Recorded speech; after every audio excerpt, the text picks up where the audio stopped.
வணக்கம் ஃப்ரெண்ட்ஸ். சாதிக்க துடிக்கக்கூடிய அனைவருக்கும் இந்த கதை ஒரு உந்துதலை கொடுக்கும்னு நினைக்கிறேன். நான் பார்க்கலாமா என்ன கதைன்னு? அதாவது உலகம் படைக்கப்பட்ட புதுசில் கடவுள் எல்லா ஜீவன்கிட்டையும் சொல்கிறாரு, உங்களுக்கெல்லாம் நான் கலர் கொடுக்குறேன். நீங்கள் அதை நம்ம ஒரு ஷெட்யூல் போட்டுக்கலாம். ஒவ்வொரு நாளைக்கு ஒவ்வொருத்தராக நீங்கள் கலர் வாங்கிட்டு போய்க்கிங்க அப்படின்னு சொல்கிறாங்க. ஓகேன்னு சொல்லிப்பட்டு ஃபஸ்ட்டு டே மீன்களுக்கு கலர் கொடுத்துட்டாரு. இரண்டாவது நாள் விலங்குகள் எல்லாம் ஒவ்வொன்றா கலர் கடவுள்கிட்ட வாங்கிட்டு போயிடுச்சு.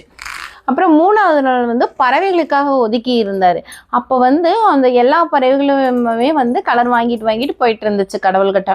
ஆனால் ஒரே ஒரு பறவை மட்டும் ரொம்ப தூரத்தில் இருந்து பறந்துக்கிட்டு வந்துட்டே இருந்துச்சு.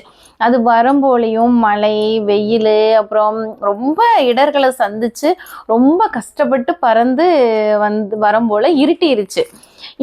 இதுக்கு முன்னாடி என்னாச்சு தெரியுங்களா? எல்லாத்துக்குமே கலர் கொடுத்து கடவுள்கிட்ட இருக்கிற கலர் தீர்ந்து போச்சு. கொஞ்சோண்டு தான் இருந்தது.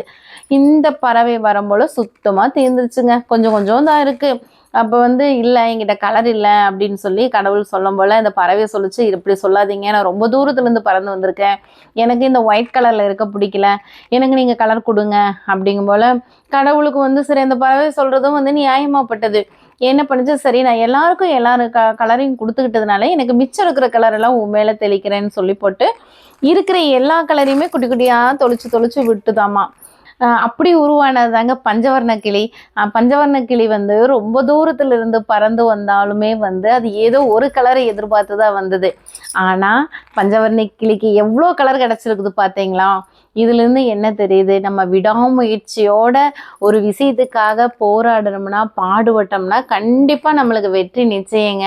இதை எல்லாருமே ஃபாலோ பண்ணுங்க ஃப்ரெண்ட்ஸ்.